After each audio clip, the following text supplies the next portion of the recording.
wabarakatuh. Alhamdulillahirabbil alamin wassalatu wassalamu ala asrofil anbiya'i wal mursalin wa ala alihi washabihi ajmain amma ba'du.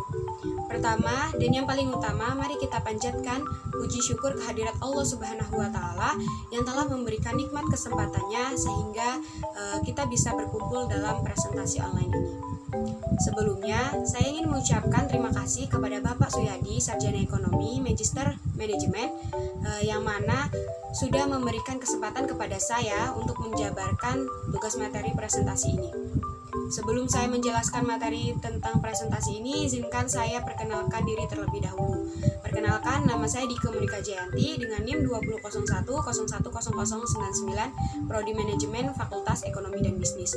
Dalam waktu kurang lebih 30 menit ke depan, saya akan menjelaskan kepada Bapak, Ibu, dan rekan-rekan sekalian tentang negara mana yang termasuk dalam kategori negara berkembang dan negara mana pula yang termasuk dalam negara maju. Negara-negara yang ada di dunia diklasifikasikan menjadi dua kategori utama, yaitu negara maju dan negara berkembang. Istilah negara maju dan negara berkembang banyak disebutkan untuk menggolongkan negara berdasarkan kondisi sosial ekonominya. Setiap negara pasti memiliki kondisi ekonomi yang berbeda-beda antara negara yang satu dengan negara yang lain. Ada yang masih bergantung pada negara lain, ada yang sebatas mampu memenuhi kebutuhannya, ada juga yang telah memberi bantuan kepada negara lain, dan ada juga yang memiliki pendapatan tinggi, ada juga yang memiliki pendapatan rendah, dan ada juga yang pertumbuhan ekonominya tinggi, ada juga yang pertumbuhan ekonominya lambat. Perbedaan kondisi tersebut menyebabkan terjadinya pengklasifikasian negara berdasarkan kondisi ekonomi negaranya, yaitu menjadi negara maju dan negara berkembang, di mana dalam setiap kelompoknya memiliki negara-negara tersendiri yang membedakan dari kelompok lain. Untuk pengertian negara berkembang adalah istilah yang digunakan untuk menjelaskan dan mengkategorikan negara di dunia yang memiliki standar hidup negara rendah. Skor indeks pembangunan manusia atau Human Development Index atau yang sering disebut HDI berada pada tingkat menengah ke bawah serta rendahnya pendapatan per kapita negara. Yang dikategorikan sebagai negara berkembang adalah negara yang belum mencapai tingkat negara maju, tetapi bukan negara yang gagal atau failed state. Dengan kata lain, negara berkembang berada di antara negara maju atau tingkat teratas, negara berkembang yang memiliki tingkat pertumbuhan ekonomi yang lebih maju dibandingkan negara lain yang setingkat. Tetapi belum mencapai tingkat negara maju disebut negara-negara baru atau new industrialized, atau dengan kata lain negara-negara baru sedang berkembang mencapai tingkat negara maju tetapi belum cukup untuk disebut negara maju. Negara-negara yang memiliki pertumbuhan ekonomi termasuk negara stabil dalam jangka waktu lama, juga dapat digolongkan sebagai negara-negara baru. Beberapa negara yang masuk kategori dalam negara baru antara lain Argentina, Brazil, Meksiko, Cina, termasuk Taiwan dan Hong Kong, Singapura, Korea Selatan, Yunani, Spanyol, dan Portugal. Sebagian besar negara di dunia, yakni sekitar 76%, dikategorikan sebagai negara berkembang. Negara-negara tersebut adalah sebagian besar negara di Afrika, Amerika Tengah, dan sebagian di negara Laut Karibia termasuk juga negara-negara Arab, serta sebagian besar negara Asia Tenggara. Di luar kategori negara berkembang dan negara maju, ada beberapa negara yang dikelompokkan sebagai negara gagal atau sering kita sebut failed state. Negara-negara ini masih menghadapi perang sipil serta memiliki penguasa yang otoriter, misalnya Afghanistan, Haiti, Somalia, Myanmar, Irak, dan Korea Selatan. Sedangkan untuk pengertian negara maju sendiri memiliki istilah negara maju, yaitu developed country atau advanced country, dipakai untuk mengelompokkan negara-negara yang berkembang dan maju secara ekonomi. Sektor industri pertama dalam kegiatan ekonomi meliputi kegiatan atau usaha mengubah sumber daya alam menjadi barang setengah jadi untuk industri sektor. Sektor industri kedua dalam kegiatan ekonomi meliputi kegiatan atau usaha mengolah barang setengah jadi yang menghasilkan pada kegiatan industri pertama untuk diolah lebih lanjut dan menghasilkan barang siap pakai. Sektor industri ketiga lebih dikenal sebagai sektor jasa atau industri jasa.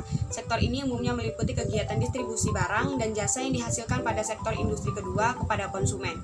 Negara-negara yang termasuk dalam kategori negara maju antara lain Jepang untuk benua Asia, Kanada dan Amerika Serikat, Australia dan Selandia Baru, serta mayoritas negara di Eropa Utara seperti Denmark, Inggris, dan Swedia.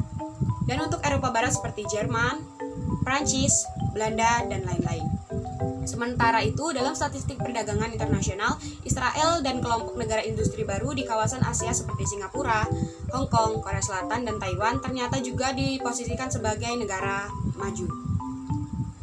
Di sini saya akan menyebutkan dan menjelaskan 5 negara maju dan 5 negara berkembang. Untuk 5 negara maju di sini akan saya ambil dari 3 benua Asia seperti Jepang, Korea Selatan, dan Singapura. Untuk 2 yang lainnya saya ambil dari benua Amerika seperti Amerika Serikat dan Kanada. Oke, yang pertama ada Jepang. Kira-kira apa saja ya yang melatar belakangi kemajuan Jepang tersebut? Yang pertama ada kerja keras. Sudah menjadi rahasia umum bahwa bahasa Jepang adalah bahasa yang artinya pekerja keras. Rata-rata jam kerja pegawai di Jepang adalah 2.450 jam per tahun. Sangat tinggi dibandingkan dengan Amerika dengan rata-rata jam kerja pegawainya 1.957 jam per tahun. Inggris 1.911 jam per tahun, Jerman 1.870 jam per tahun. Dan seseorang pegawai di Jepang bisa menghasilkan sebuah mobil dalam 9 hari. Sedangkan pegawai di negara lain memerlukan 47 hari untuk membuat mobil yang bernilai sama. Seorang pekerja Jepang boleh dikatakan bisa melakukan pekerjaan yang biasanya dikerjakan oleh 5-6 orang. Pulang cepat adalah sesuatu yang boleh dikatakan agak memalukan di Jepang dan menandakan bahwa pegawai tersebut itu tidak termasuk dalam tidak dibutuhkan oleh perusahaan. Di kampus, seorang profesor juga biasa pulang malam, tepatnya pagi, membuat mahasiswa nggak enak pulang duluan. Fenomena karoshi atau sering disebut mati karena kerja keras mungkin hanya ada di Jepang. Sebagian besar literatur menyebutkan bahwa dengan kerja keras inilah sebenarnya kebangkitan dan kemakmuran Jepang itu bisa tercapai. Yang melatar belakangi kemajuan Jepang yang kedua yaitu malu. Malu adalah budaya leluhur dan turun-temurun bangsa Jepang. Harakiri atau sering disebut bunuh diri dengan menusukkan pisau ke perut menjadi ritual sejak era samurai, yaitu ketika mereka kalah dalam pertempuran. Masuk ke dunia modern, wacananya sedikit berubah ke fenomena mengundurkan diri bagi para pejabat sipil seperti menteri, politikus, dan sebagainya yang terlibat dalam masalah korupsi atau yang lainnya. Efek negatifnya mungkin adalah anak-anak SMP yang kadang bunuh diri karena nilainya jelek atau tidak naik kelas. Karena malu jugalah, orang Jepang lebih sering memilih jalan memutar daripada mengganggu pengemudi di belakangnya dengan memotong jalur tengah di jalan. Bagaimana mereka otomatis langsung membentuk antrian dalam setiap keadaan yang membutuhkan, seperti pembelian tiket kereta, masuk ke stadion untuk nonton sepak bola, di halte bus, bahkan untuk memakai toilet umum di stasiun-stasiun. Mereka berjajar rapi seperti menunggu giliran. Mereka malu terhadap lingkungannya apabila mereka melanggar peraturan ataupun norma yang sudah jadi kesepakatan umum. Yang ketiga, hidup hemat. Orang Jepang memiliki semangat hidup hemat dalam keseharian. Sikap anti-konsumerisme berlebihan ini nampak dalam berbagai bidang kehidupan. Di masa awal mulai kehidupan di Jepang, seseorang sempat terheran-heran dengan banyaknya orang Jepang ramai belanja di supermarket pada sekitar jam 19.30. Selidik punya selidik, ternyata sudah menjadi hal yang biasa bahwa supermarket di Jepang akan memotong harga sampai separuhnya pada waktu sekitar setengah jam sebelum tutup. Seperti diketahui bahwa supermarket di Jepang adalah rata-rata tutup pukul jam 20.00. Contoh lain adalah ibu rumah tangga rela naik sepeda menuju toko sayur agak jauh dari rumah hanya karena lebih murah 20 atau 30 yen.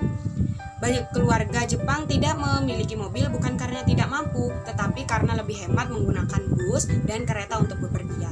Termasuk seseorang dulu sempat berpikir, kenapa pemanas ruangan menggunakan minyak tanah yang merepotkan masih digandrungi? Padahal sudah cukup dengan AC yang ada di mode dingin dan panas. Alasannya ternyata satu, minyak tanah lebih murah daripada listrik. Profesor Jepang juga terbiasa naik sepeda tua ke kampus bareng mahasiswa-mahasiswanya. Yang keempat, loyalitas. Loyalitas membuat sistem karir di sebuah perusahaan berjalan dan tertata dengan rapi. Sedikit berbeda dengan sistem di Amerika dan Eropa. Sangat jarang orang Jepang yang berpindah-pindah pekerjaan. Mereka biasanya bertahan di satu atau dua perusahaan sampai pensiun. Ini mungkin implikasi dari industri di Jepang yang kebanyakan hanya mau menerima fresh graduate, yang kemudian mereka latih dan didik seperti sesuai dengan bidang garapan, seperti core bisnis perusahaan. Kota Hofu mungkin sebuah contoh nyata. Hofu dulunya adalah sebuah industri yang sangat tertinggal dengan penduduk yang terlalu padat.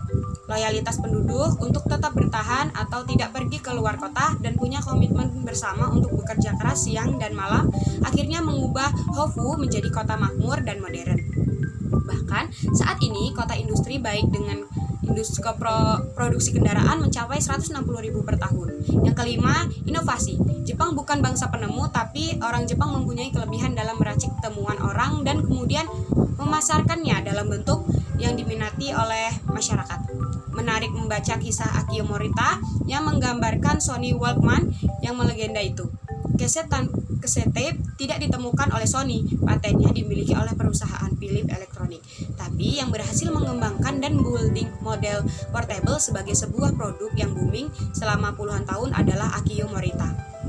Founder dan CEO Sony adalah masa itu. Sampai tahun 1995 tercatat lebih dari 300 model Walkman lahir di jumlah total produksi mencapai 150 juta. Teknik perakitan kendaraan roda 4 juga bukan diciptakan orang Jepang, patennya dimiliki oleh orang Amerika. Tapi ternyata Jepang dengan inovasinya bisa mengembangkan industri perakitan kendaraan yang lebih cepat dan lebih murah. Mobil yang dihasilkan juga relatif lebih murah, ringan, mudah dikendarai, mudah dirawat dan lebih hemat bahan bakar. Perusahaan Matsushita Electric yang dulu terkenal dengan sebutan Maneshita atau peniru punya legenda sendiri dengan mesin pembuat rotinya. Inovasi dan ide dari seorang manajernya bernama Ikuko Tanaka yang berinisiatif untuk meniru teknik pembuatan roti dari chef di Osaka International Hotel, menghasilkan karya mesin pembuat roti atau home bakery bermerek Matsushita yang terkenal itu. Yang keenam, pantang menyerah. Sejarah membuktikan bahwa Jepang termasuk bangsa yang tahan banting dan pantang menyerah. Puluhan tahun di bawah kekaisarannya Tokugawa yang menutup semua akses ke luar negeri, Jepang sangat tertinggal dalam teknologi. Ketika restorasi Meiji atau Meiji Ishin datang, bangsa Jepang cepat beradaptasi dan menjadi fast learner. Kemiskinan sumber daya alam juga tidak membuat Jepang menyerah. Tidak hanya menjadi pengimpor minyak bumi, batu bara, besi, dan kayu. Bahkan 85% sumber energi Jepang berasal dari negara lain termasuk Indonesia. Kabarnya, kalau Indonesia menghentikan pasokan minyak bumi, maka 30% wilayah Jepang akan gelap gulita atau smile div. Rentetan bencana terjadi di tahun 1945, dimulai dari bom atom di Hiroshima dan Nagasaki, disusul dengan kalah perangnya Jepang dan ditambahi dengan adanya gempa bumi besar di Tokyo. Ternyata Jepang tidak habis. Dalam beberapa tahun berikutnya, Jepang sudah berhasil membangun industri otomotif dan bahkan juga kereta cepat seperti Shinkansen. Mungkin cukup menakjubkan bagi bagaimana usahanya hancur dan hampir tersingkir dari bisnis peralatan elektronik di tahun 1945 masih mampu merangkak. Mulai dari nol untuk membangun industri sehingga menjadi kerajaan bisnis di era kekinian. Akio Morita juga awalnya menjadi tertawaan orang ketika menawarkan produk kaset tape yang mungil di berbagai negara lain, tetapi akhirnya melegenda dengan Sony Walkman-nya, yang juga cukup unik bahwa ilmu dan teorinya harus belajar dari kegagalan ini dimulai diformulasikan di Jepang dengan nama Shippaigaku atau ilmu kegagalan. Yang ketujuh, budaya membaca. Jangan kaget kalau Anda datang ke Jepang dan masuk ke densa atau kereta listrik, sebagian besar penumpangnya baik anak-anak maupun dewasa sedang membaca buku atau koran. Tidak peduli duduk atau berdiri, banyak yang memanfaatkan waktu dan desa untuk membaca buku. Yang kedelapan, kerjasama kelompok. Budaya di Jepang tidak terlalu mengkoordinasi kerja-kerja yang terlalu bersifat individualistik, termasuk klaim hasil pekerjaan biasanya ditujukan untuk tim atau kelompok tersebut. Fenomena ini tidak hanya di dunia kerja, kondisi kampus, dan lab penelitiannya juga seperti itu. Mengerjakan tugas mata kuliah biasanya juga dalam bentuk kelompok. Kerja dalam kelompok mungkin salah satu kekuatan terbesar orang Jepang. Ada anekdot bahwa satu orang profesor Jepang akan kalah dengan satu orang profesor di Amerika. Hanya 10 orang profesor Amerika tidak akan bisa mengalahkan 10 orang profesor Jepang yang berkelompok. Musyawarah mufakat atau sering disebut dengan ringi adalah ritual dalam kelompok. Keputusan strategis harus dibicarakan dalam ringi. Yang kesembilan, mandiri. Sejak usia dini anak-anak dilatih untuk mandiri. Seorang anak sempat merasakan masuk TK di Jepang, dia harus membawa 3 tas besar berisi pakaian ganti, bento atau bungkusan makanan, sepatu ganti, buku, handuk, dan sebotol besar minuman yang menggantung di lehernya. Setiap anak dilatih untuk membawa perlengkapan sendiri dan bertanggung jawab terhadap barangnya sendiri. Lepas SMA dan masuk ke bangku kuliah, hampir sebagian besar tidak meminta biaya kepada orang tua. Kalaupun kehabisan uang, mereka meminjam uang kepada orang tua yang itu nanti akan mereka kembalikan di bulan berikutnya. Yang ke-10, jaga tradisi. Perkembangan teknologi dan ekonomi tidak membuat bangsa Jepang kehilangan tradisi dan budayanya. Budaya pertempuran yang sudah menikah untuk tidak bekerja masih bisa dan hidup sampai saat ini. Budaya meminta maaf masih menjadi refleks orang Jepang.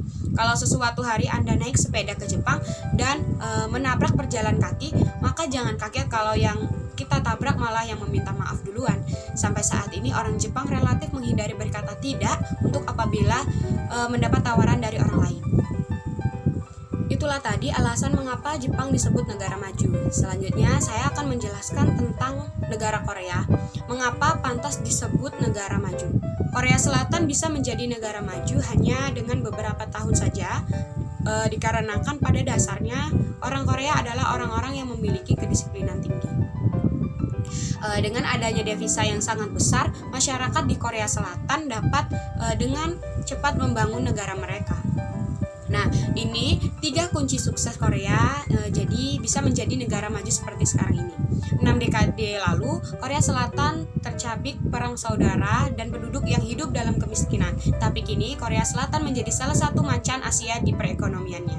Melesatnya ekonomi Korea Selatan memang membuat dunia kagum tanpa memiliki sumber daya alam seperti minyak atau hutan geografisnya. Yang tidak membuat Korea tak bisa apa-apa. Yang pertama, pemimpin yang punya visi. Usai perang saudara, pemimpin Korea Selatan memutuskan untuk lebih meningkatkan perekonomian yang bisa mengangkat derajat hidup warganya dan tidak terlalu fokus pada ekonomi militer seperti yang dilakukan tetangganya Korea Utara yang memperkuat ekonomi untuk kepentingan militer. Sejak tahun 1960, Korea memutuskan menjadi negara industri dengan fokus pada 3 hal, yakni elektronik, otomotif, dan perdagangan produk. Kata Profesor Songkon yang kedua, bangsa yang tekun minimnya sumber daya alam membuat bangsa Korea tidak dimanjakan oleh alamnya. Sebaiknya menghadapi iklim yang ekstrim, orang Korea harus bisa bertahan. Ketekunan yang dimiliki orang Korea berbuah menjadi budaya kerja yang pantang menyerah dan pentingnya sebuah ketekunan untuk menjadi sukses. Yang ketiga, bantuan finansial dari Amerika.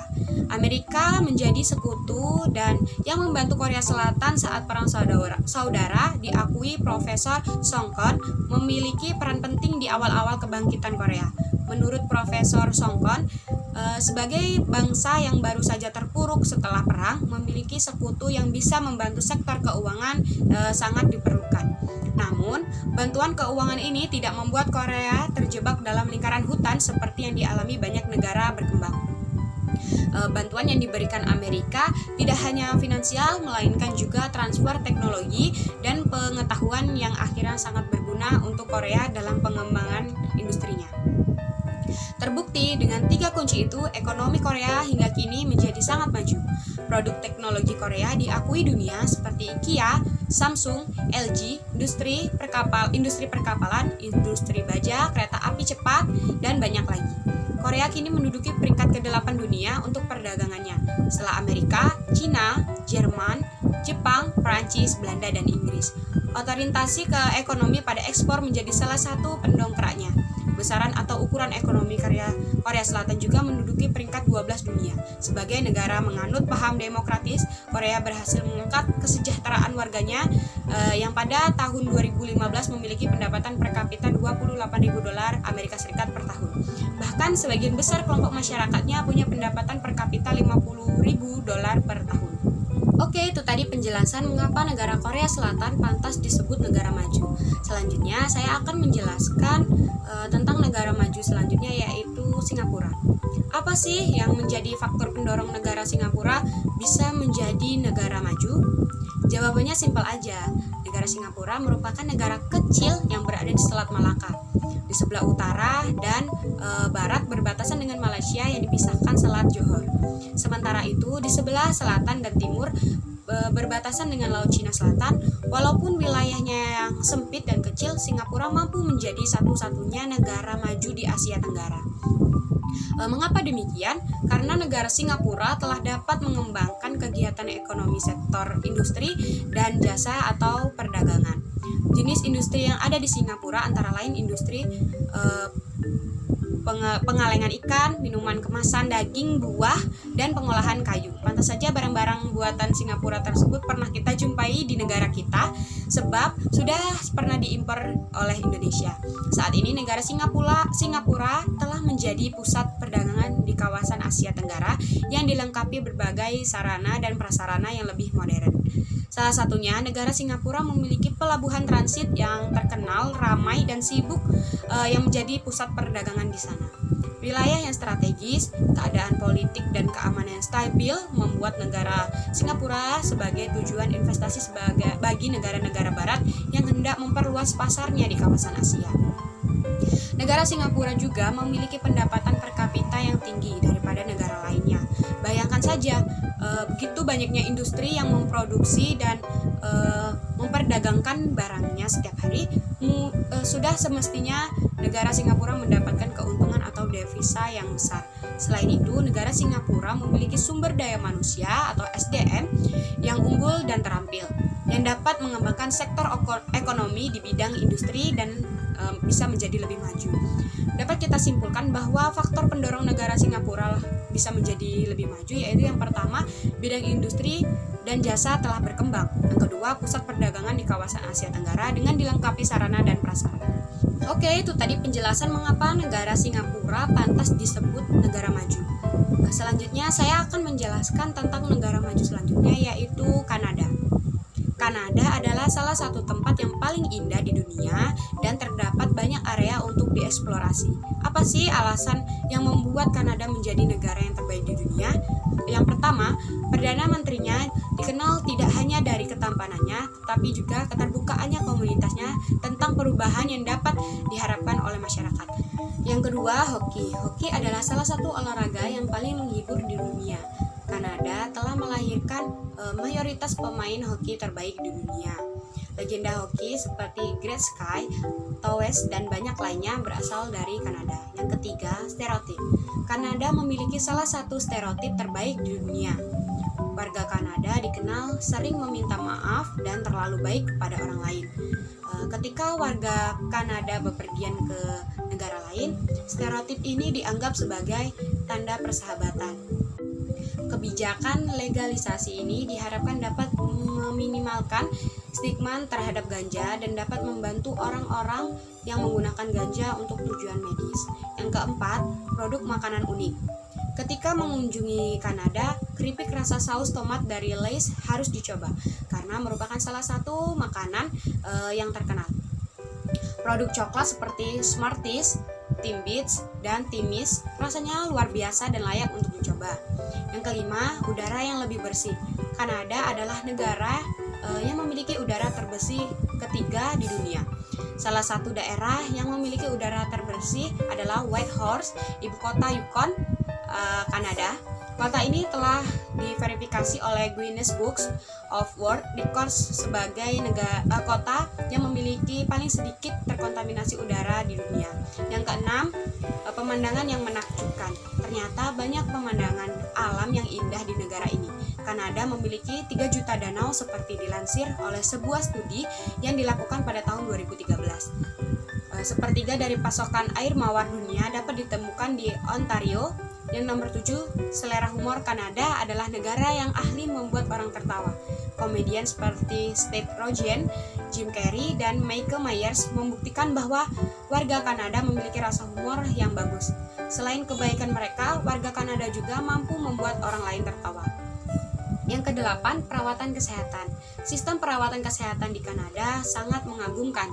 Sebagai contoh, jika seseorang warga Amerika ingin melakukan operasi usus buntu, ia harus membayar lebih dari 55.029 US dollar. Biaya tersebut akan jauh lebih murah jika diproses dilakukan di Kanada. Yang kesembilan, poutine. Poutine adalah makanan tradisional Kanada yang mengandung saus, keju, daging dan telur, dan kentang goreng. Oke, itu tadi penjelasan mengapa negara Kanada pantas disebut negara maju. Selanjutnya saya akan menjelaskan tentang negara maju selanjutnya, yaitu Amerika Serikat. Amerika Serikat tergolong dalam negara maju pasca industri dan merupakan negara dengan perekonomian termaju di dunia. Bahkan Amerika Serikat disebut-sebut mampu terus merajai ekonomi global. Berikut 10 alasan kenapa Amerika Serikat bisa mendominasi ekonomi global selama bertahun-tahun. Yang pertama, ekonomi Amerika Serikat merupakan yang terbesar dan paling produktif di dunia. Yang kedua, barang-barang manufaktur. Amerika Serikat merupakan yang terbesar di dunia. Barang manufaktur menghasilkan 1,9 US dollar triliun pada tahun 2012 dan naik menjadi 27% di tahun 2009. Yang ketiga, Amerika Serikat merupakan satu dari eksportir barang dan jasa terbesar di dunia. Pada saat terjadi resesi Amerika Serikat, ekspor dihentikan. Namun pada tahun 2012 total ekspor mencapai 2,2 triliun, hampir mencapai 40% peningkatan dari 2019. Yang keempat, para investor asing sangat menyukai Amerika Serikat. Pada tahun-tahun pasca krisis menembus angka 736 miliar US dollar dan sementara banyak orang ramai membahas investasi di Cina. Amerika masih tetap memimpin. Yang kelima, Amerika memiliki merek-merek ternama di dunia. Pada tahun 2008, 8 dari 10 merek ternama merupakan produk-produk buatan Amerika. Yang keenam, teknologi Amerika Serikat paling maju di dunia. Masyarakat global berdoyong-doyong datang ke Amerika untuk menjadikan inovator teknologi Amerika Serikat. Merupakan bagi para pemain bisnis di media sosial tingkat pengeluaran di bidang teknologi. Amerika Serikat melebihi negara-negara lain. Ketujuh, Amerika memiliki kampus-kampus terbaik di dunia. Yang kedelapan, dolar AS adalah rata-ratanya mata uang dunia. Merupakan mata uang cadangan dunia. Dari laporan US Trust tercatat dolar menyumbang sekitar 62% dari cadangan Bank Sentral Global pada kuartal 4 2012. Yang kesembilan, Amerika Serikat merupakan salah satu negara dengan ekonomi paling kompetitif. Dalam survei terbaru, Amerika Serikat sempat merosot ke posisi ke-7, turun 2 peringkat. Namun, US Trust memprediksikan AS akan berada di tempat teratas ke depannya. Yang ke-10, Amerika Tengah berada di masa kebangkitan produksi energi. Banyak pecinta lingkungan yang menyesalkan kebangkitan produksi minyak di Amerika Serikat. Jumlah impor minyaknya mencapai angka tertinggi dalam 16 tahun terakhir. Itulah tadi penjelasan tentang 5 negara maju, dan sekarang saya juga akan menjelaskan 5 negara berkembang. Untuk 5 negara berkembang di sini saya akan mengambil dari 5 benua Asia seperti Indonesia, Laos, Thailand, Filipina, dan Vietnam. Oke, yang pertama ada Indonesia. Apa sih yang menjadikan negara Indonesia masih menjadi negara berkembang? Kenapa tidak seperti negara-negara maju yang lain? Seperti salah satunya Korea Selatan. Indonesia adalah negara yang mempunyai sumber daya alam yang melimpah. suku yang beragam, dan kebudayaan yang tidak ada habisnya. Namun, kekayaan yang dimiliki Indonesia ternyata belum menjadikan Indonesia menjadi negara yang maju. Hingga saat ini, Indonesia tercatat sebagai negara berkembang. Lalu, apa saja yang menyebabkan Indonesia termasuk dalam negara berkembang? Berikut ini merupakan beberapa alasan Indonesia termasuk dalam negara berkembang di Asia Tenggara. Yang pertama, tingkat pertumbuhan penduduk tinggi Indonesia merupakan negara dengan jumlah penduduk terpadat keempat di dunia setelah China, India, dan Amerika Serikat. Jumlah penduduk di Indonesia saat ini mencapai kurang lebih 255,5 juta jiwa. Jumlah penduduk ini akan terus naik dari tahun ke tahun karena tingginya laju pertumbuhan di Indonesia. Laju pertumbuhan penduduk di Indonesia sendiri tergolong tinggi, yaitu mencapai 1,49%. Pertumbuhan penduduk yang tinggi memunculkan berbagai masalah dan dampak negatif bagi rakyat dan negara bila tidak segera ditindaklanjuti. Peningkatan populasi di Indonesia menyebabkan meningkatnya permintaan terhadap sandang, pangan, dan papan. Sayangnya, penawaran terhadap barang-barang ini tidak dapat disuplai dalam jangka waktu pendek karena kurangnya faktor pendukung seperti modal, bahan baku, tenaga kerja yang terlatih, dan sebagainya. Hal ini menyebabkan harga barang naik sehingga biaya hidup rakyat menjadi lebih mahal dan memunculkan kemiskinan. Yang kedua, tingginya angka pengangguran tinggi. Angka pengangguran di Indonesia tidak lepas dari faktor pertumbuhan penduduk di Indonesia. Tingginya jumlah pencari kerja tidak berbanding lurus dengan ketersediaan lapangan pekerjaan. Menurut Badan Pusat Statistik atau BPS, tingkat pengangguran terbuka pada bulan Februari 2017 mencapai 5,33%, yang artinya jumlah pengangguran di Indonesia tercatat sebanyak 7,1 juta orang.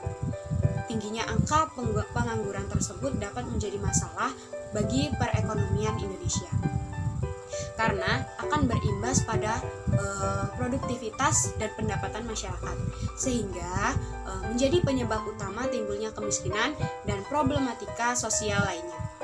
Yang ketiga, pembangunan infrastruktur yang belum merata. Kemajuan sebuah negara dapat dilihat dari pembangunan infrastruktur yang merata di setiap daerah. Pemerataan pembangunan berperan penting dalam keberhasilan perekonomian sebuah negara. Selain itu, pemerataan pembangunan juga berimbas pada kesejahteraan masyarakat.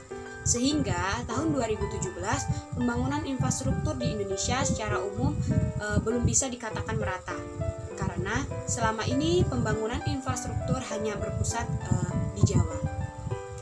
Sangat minim pembangunan infrastruktur yang dilakukan di daerah luar Jawa yang terpencil dan daerah perbatasan. Kendati sudah ada peningkatan pembangunan infrastruktur sebagai sektor di daerah terpencil, seperti Papua, Kalimantan, dan Sumatera.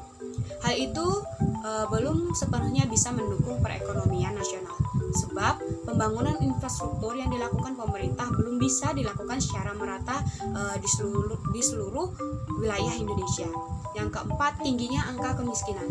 Angka kemiskinan di Indonesia menurut Badan Pusat Statistik atau BPS mencapai 27,77 juta jiwa atau 10,6% dari total penduduk di Indonesia.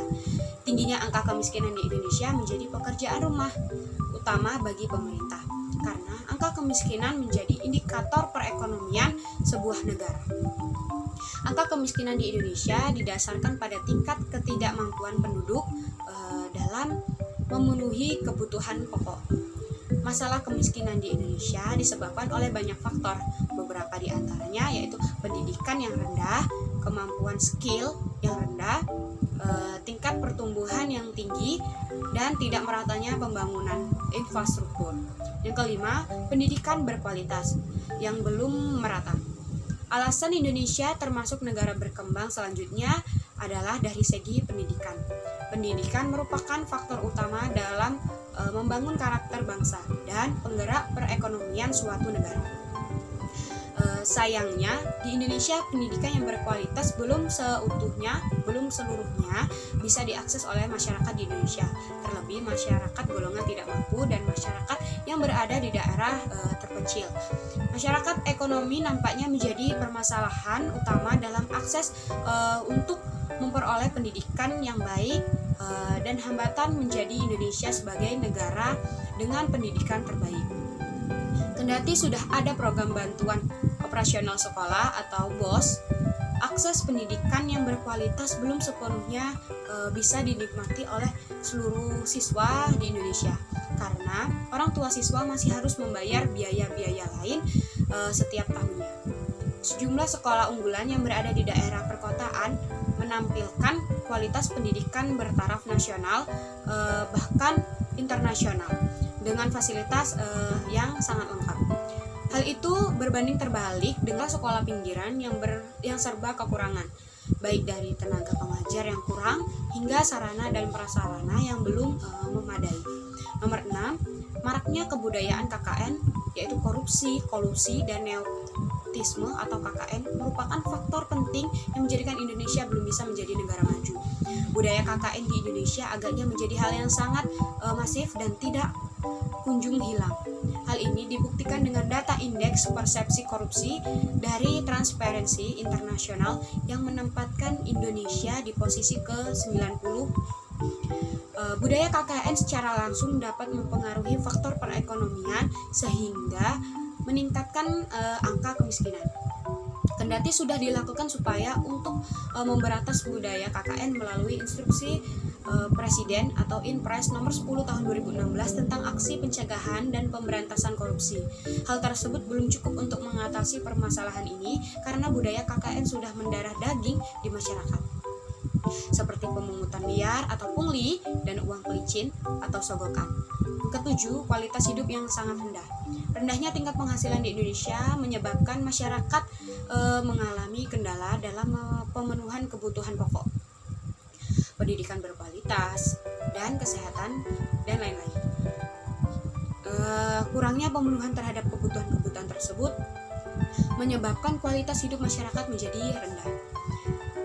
Hal ini mengakibatkan masyarakat semakin terbelakang karena tidak bisa baca tulis. Semakin tinggi angkanya kekurangan gizi dan rentan terkena penyakit. Hal semacam ini dapat menjadi faktor penyebab tingginya angka kematian dan menyebabkan Indonesia belum bisa dikatakan sebagai negara maju. Yang kedelapan, lambatnya perkembangan ilmu pengetahuan dan teknologi atau IPTEK. Perkembangan ilmu pengetahuan dan teknologi di Indonesia dinilai masih lambat. Hal ini disebabkan oleh dominasi penggunaan teknologi yang diimpor dari luar negeri, sedangkan karya IPTEK ilmuwan lokal masih dipandang sebelah mata. Lambatnya perkembangan IPTEK di Indonesia juga disebabkan oleh minimnya dukungan riset teknologi, khususnya dari segi pendanaan. Selain itu, lambatnya perkembangan IPTEK di Indonesia disebabkan oleh terbatasnya fasilitas dan sumber daya manusia atau SDM. Kesembilan, kurangnya sikap disiplin.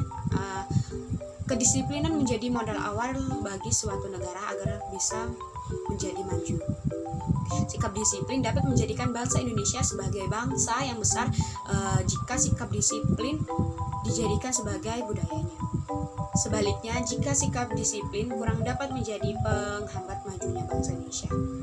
Sebagai contoh, dapat kita lihat dalam kehidupan sehari-hari masih banyak masyarakat yang tidak disiplin dalam ketepatan waktu. Tidak disiplin ketika bekerja, tidak disiplin ketika berkendara, dan tidak disiplin ketika mereka sedang mengantri. Ke-10, sikap toleransi yang masih rendah. Selain permasalahan ekonomi, penyebab Indonesia masih menjadi negara berkembang adalah masih rendahnya sikap toleransi di masyarakat. Keragaman merupakan realitas yang dimiliki oleh Indonesia dan diperlukan toleransi yang tinggi untuk menyikapinya. Maka tidak dapat dipungkiri bahwa permasalahan toleransi di Indonesia merupakan isu yang menjadi perhatian khusus. Oke, itu tadi penjelasan mengapa negara Indonesia masih disebut negara berkembang dan alasan Indonesia masih belum disebut negara maju. Selanjutnya, saya akan menjelaskan tentang negara berkembang, yaitu Laos. Apa saja sih yang menjadikan Laos masih dikategorikan sebagai negara berkembang? Ketertinggalan ekonomi Laos juga nampak dari kondisi Vientiane yang menjadi jantung kota utama. Dibandingkan dengan Jakarta, kondisinya jauh berbeda. Tidak ada gedung hingga bertingkat 8. Tidak ada infrastruktur kereta api, tidak ada jalan tol, apalagi jalan layang. Jika dibandingkan, kondisinya hampir sama dengan ibu kota provinsi di Indonesia, seperti Yogyakarta dan Semarang. Dibandingkan dengan negara-negara di sekelilingnya, perekonomian Laos memang tertinggal. Bilateral Cina dengan Laos tumbuh hingga lebih dari separuh pada tahun 2019 menjadi 751,8 juta dolar Amerika Serikat. Sumber daya manusia, pertumbuhan ekonomi Laos terhambat oleh minimnya sumber daya manusia di negara berpenduduk sekitar 6 juta itu. Kalangan berpendidikan banyak yang memilih pindah ke luar negeri untuk mendapatkan pekerjaan yang standar gaji yang lebih tinggi. Berdasarkan penelitian yang dilakukan Bank Dunia pada tahun 2005, sebanyak 37% penduduk Laos yang mengenyam pendidikan tinggi tinggal di daerah luar negeri. Langkah Laos mengatasi ketertinggalan ekonomi mau tak mau harus mendapat dukungan dari negara sekitar, terutama dari ASEAN. Keberhasilan Laos dalam memacu perekonomiannya akan mempermudah ASEAN dalam mewujudkan integrasi negara itu ke dalam masyarakat ekonomi ASEAN. Selain Laos, masih ada 2 negara lagi yang tingkat ekonominya masih senjang di ASEAN, yakni Myanmar dan Kamboja. Oke, itu tadi penjelasan mengapa negara Laos masih disebut negara berkembang. Selanjutnya saya akan menjelaskan tentang negara berkembang, yaitu Thailand. Apa saja sih yang menjadikan negara Thailand masih dikategorikan sebagai negara berkembang? Untuk saat ini, Bank Dunia menyatakan angka kemiskinan di Thailand terus menunjukkan kenaikan selama beberapa tahun terakhir. Hal itu terungkap dalam sebuah laporan Bank Dunia terkait ketimpangan negara dengan ekonomi terbesar kedua di Asia Tenggara itu. Laporan Bank Dunia tersebut menyebutkan angka kemiskinan di negara Gajah Putih naik menjadi 9,8% dari 7,2% selama 2015 sampai 2018. Bank Dunia juga melaporkan jumlah penduduk miskin naik lebih dari 6,7 juta jiwa dari 4,85 juta jiwa pada periode yang sama. Menurut Bank Dunia, Thailand adalah satu-satunya negara di kawasan Asia Tenggara yang mengalami peningkatan kemiskinan sejak tahun 2000. Tren kenaikan angka kemiskinan menunjukkan bahwa pembangunan ekonomi di Thailand masih rentan terhadap guncangan dan kondisi ekonomi yang lemah. Kepala Perwakilan Bank Dunia menanggapi target Thailand menjadi negara maju. Banyak dunia mengungkapkan rumah tangga di Thailand masih membutuhkan perlindungan yang lebih baik terhadap guncangan, misalnya kesehatan, kehilangan pekerjaan, dan bencana alam. Salah satunya adalah dukungan pemerintah untuk menciptakan lapangan kerja yang produktif dan bergaji tinggi. Dan apa sih penjelasan mengapa Thailand sekarang termasuk dalam daftar negara termiskin? Yang pertama itu korupsi. Seperti yang kalian ketahui, Thailand terkenal karena korupsi. Tidak semua politisi, birokrat pemerintah, dan orang-orang pada umumnya mereka merusak kekuatan dengan uang, di mana sistem perbankan berusaha untuk membangun stabilitas nasional. Sebelumnya tidak ada sistem yang melacak alokasi uang yang hampir semua pembayar listrik sedang dalam pengembangan. Pemerintah memberlakukan beberapa aturan hukum untuk menghukum mereka yang melanggar dan menyebabkan kerusakan pada stabilitas keuangan. Seperti yang Anda ketahui, media sosial dilengkapi dengan alat yang penting bagi siapa saja yang dapat mengaksesnya. Setiap sektor pemerintah perlu memposting dan melaporkan dokumen resmi untuk memastikan bahwa setiap orang dapat melihat bagaimana uang mengalir. Yang kedua, sumber daya manusia atau SDM yang salah urus. Seperti yang Anda ketahui, pemerintah sebelumnya tidak berpartisipasi dengan perubahan masyarakat, di mana ekonomi beragam dan tidak stabil. Banyak yang memilih untuk pensiun secara dini. Beberapa dapat terus bekerja tanpa tujuan. Orang-orang tidak terlatih untuk menangani beban kerja yang berbagai perubahan. Mereka tidak suka memperbaiki diri, mereka suka memuliakan bos untuk mendapatkan promosi. Yang ketiga, infrastruktur dasar. Thailand kekurangan pembangunan infrastruktur dasar yang baik. Banyak proyek yang rusak dan tidak selesai pada waktunya. Sekarang banyak jalan dan bangunan di semua bentuk transportasinya direnovasi. Banyak peralatan listrik digunakan untuk memonitor aliran manusia dan modal. Kerjasama teknis Jerman misalnya memberikan dukungan teknis dan keuangan untuk memetakan semua moda transportasi umum di Thailand. Yang keempat, pendidikan dasar yang buruk. Seperti yang Anda ketahui, pendidikan adalah sumber utama mobilitas sosial. Orang yang diajar cenderung memotivasi diri sendiri dan menolak stres dan ketegangan. Di Thailand, hampir semua guru tidak terlatih untuk mengajar mata pelajaran tertentu, sehingga tidak tahu bagaimana menerapkan pengetahuan yang ada di dalam konteks yang benar. Selanjutnya, saya akan menjelaskan tentang negara berkembang selanjutnya, yaitu Vietnam. Apa saja sih yang menjadikan negara Vietnam masih dikategorikan sebagai negara berkembang, dan kenapa Vietnam disebut negara berkembang? Vietnam merupakan negara yang pertumbuhan ekonominya selalu tinggi dalam 10 tahun belakangan ini. Pada tahun 2007, pertumbuhan itu bahkan mencapai 8,5% atau yang tertinggi dari rata-rata pertumbuhan ekonominya sebesar 7,5%. Bank-bank di sana juga tercatat paling agresif menyalurkan kredit akibat tingginya permintaan akan bahan bangunan dan material lainnya untuk sektor properti. Perekonomian di Vietnam berada dalam masa transisi dari ekonomi terpusat yang direncanakan murni berdasarkan pertanian ke pasar ekonomi sosialis. Seperti yang tertulis dalam karya Nirmala Ayu Nunggraini tahun 2010, pada tahun 1986 Vietnam merupakan sebuah reformasi ekonomi yang dikenal sebagai Doi Moi yang membuka jalan bagi Vietnam.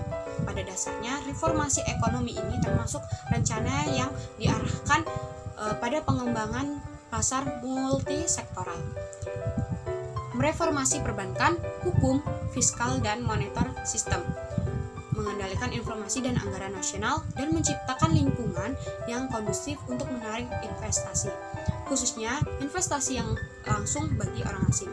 Pertumbuhan tahunan dalam PBD rata-rata 8,2% untuk periode 1991 sampai 1995. Diharapkan berada dalam kisaran 9 sampai 10%.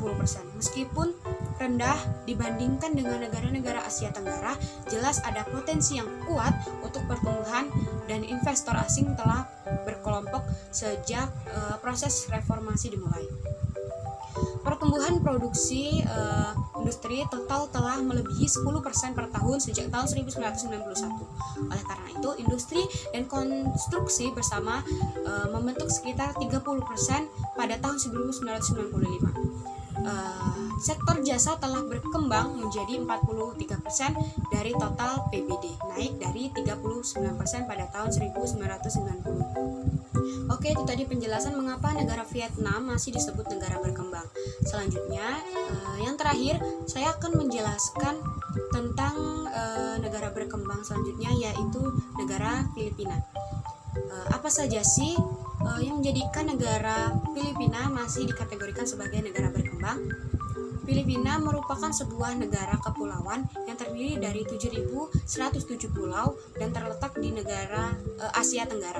Filipina merupakan anggota dari PBB sejak diterima pada tanggal 24 Oktober 1945. Filipina juga merupakan negara pendiri ASEAN dan merupakan anggota WTO, APEC, dan Gerakan Non-Blok. Ekonomi Filipina menempati peringkat ke-40 dunia berdasarkan IMF.